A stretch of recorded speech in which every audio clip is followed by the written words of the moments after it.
SIR একটা আতঙ্ক তৈরি করেছে মানুষের মনে। এখন পাগলের মতো লোকে খুঁজে বেড়াচ্ছে 2002 সালে তার নাম ভোটার তালিকায় আছে কিনা, পরিবারের সদস্যদের নাম আছে কিনা। বহু মানুষ তারা 2002 সালের ভোটার লিস্টে নিজেদের নাম খুঁজে পাচ্ছেন না, পরিবারের অনেক সদস্যের নাম পাচ্ছেন না। যারা পাচ্ছেন তাদের মনের মধ্যেও আতঙ্ক তৈরি হচ্ছে যে তাকে তার পরিবারের অন্যদের জন্য যে ডকুমেন্ট দেওয়ার দরকার, সেই ডকুমেন্ট নির্বাচন কমিশন যে 11টা নথিবদ্ধ ডকুমেন্টের তালিকা দিয়েছে তার মধ্যে থেকে হতে হবে। এখন তা যদি যাদের নেই তারা আতঙ্কের মধ্যে পড়ছে, তাহলে আমার অস্তিত্ব কালকে কি হবে। সত্যি কথা বলতে কথাগুলো কিন্তু ভুল নয়। আজকের দিনে সত্যি মানুষ টেনশনে পড়ে রয়েছে। হ্যাঁ, টেনশনে পড়ে রয়েছে তাই বলে এমন নয় যে এসআইআরটা খারাপ জিনিস। সত্যি খুবই ভালো জিনিস হচ্ছে। এই রোহিঙ্গাদের দেশ থেকে ভাগানো উচিত, হ্যাঁ ভাগানো উচিত। কিন্তু এই যে কিছু সরল সিধে আমাদের ঠাকুমা দাদু জেনারেশনের যারা মানুষ, যারা 2002-এ হয়তো কোনো কারণে নাম ছিল না, বা কাকা কাকু এরকম কাকা কাকিমা এদের নাম ছিল না, তারা আজকের দিনে একটু টেনশনে পড়েছেন। হ্যাঁ, স্বাভাবিক হওয়ারই কথা। এটা হঠাৎ করে যদি এরকম কিছু একটা ইস্যু হয়, মানুষ তো আগে খারাপটাই ভাবে, তাই না?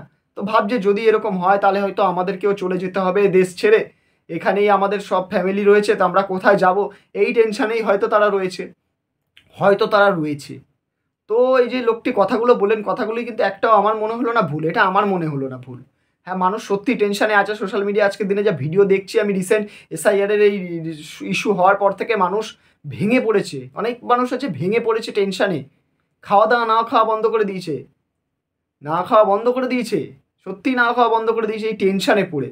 তো সত্যি আমি একটাই কথা বলবো, কাকু কাকিমা দাদু ঠাকুমা দিদা দাদু যারা আছেন, যারা এই টেনশনের সাথে ভুগছেন, প্লিজ আমার অনুরোধটা একটু মানবেন। এই ছোটো ভাইয়ের বা ছোটো নাতির কথা হিসাবে মানবেন যে টেনশন করবেন না। টেনশনের কিছু নেই, কিচ্ছু টেনশনের নেই।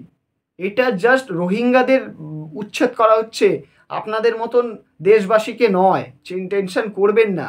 হতেই পারে আপনি 2002-এর জায়গায় 2004-এ ভোটার কার্ড পেয়েছেন বা ভোটার কার্ড করেছেন, কোনো কারণে হয়তো করতে পারেননি। টেনশন করবেন না, সব ঠিক হয়ে যাবে।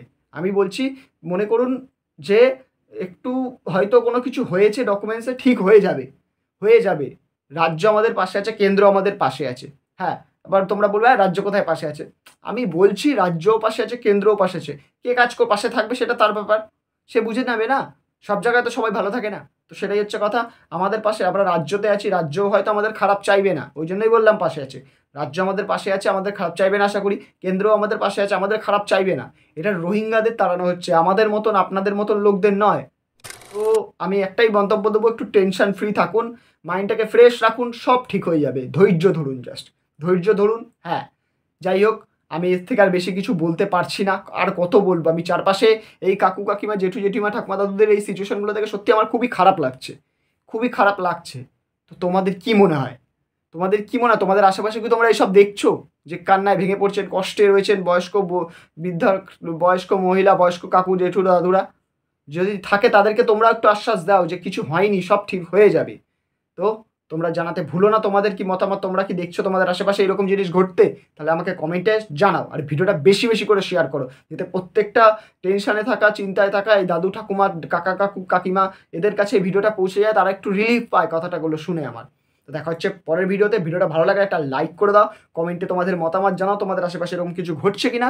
আর হ্যাঁ, চ্যানেলটাকে সাবস্ক্রাইব করে যাও, পাশের নোটিফিকেশন বেলটা টং করে বাজিয়ে দিয়ে যাও। দেখা হচ্ছে পরের ভিডিওতে। টাটা।